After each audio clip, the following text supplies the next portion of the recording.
At least 32 people were injured, including 5 children, after Russia launched airstrikes on and around the Ukrainian city of Zaporizhia.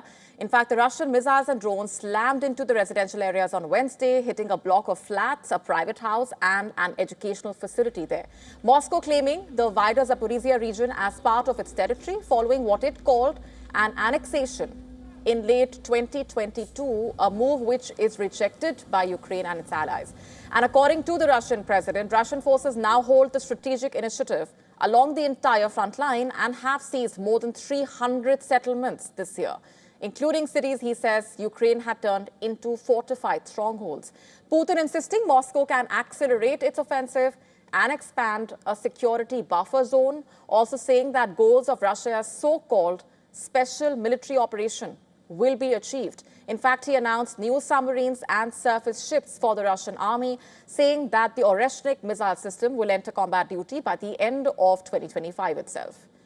In fact, the Russian president warned that Moscow will seize more land if Kiev and European leaders refuse to engage with the US-backed peace proposals. He rejected claims that Moscow poses a threat to Europe. Listen in to what the statement said.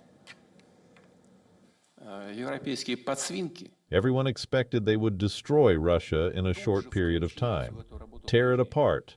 The European young pigs immediately joined the efforts of the previous U.S. administration under President Joe Biden, seeking to profit from the collapse of our country, to reclaim what had been lost in previous historical periods, to take revenge. As it has become obvious to everyone, all these attempts and destructive plans against Russia have failed, completely failed. And meanwhile, the Ukrainian president has said Russia is preparing to make 2026 another year of war and urged the allies to strengthen support and make it clear to Moscow that continuing this war is pointless. The outcome of these meetings, the outcome for Europe, must be such that Russia feels that its desire to continue fighting next year will be pointless because Ukraine will have support. This depends 100% on Europe. Zelensky also added that any failure by EU leaders to agree on a plan to use frozen Russian assets to support Ukraine will pose a serious challenge to his country.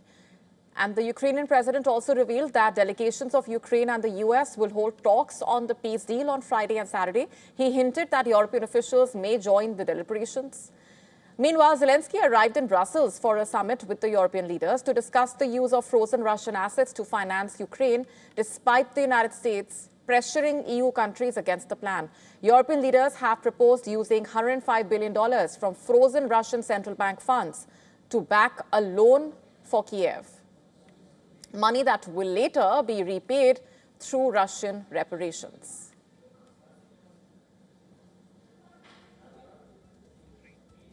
To stay up to speed with the latest news, download the WION app and subscribe to our YouTube channel.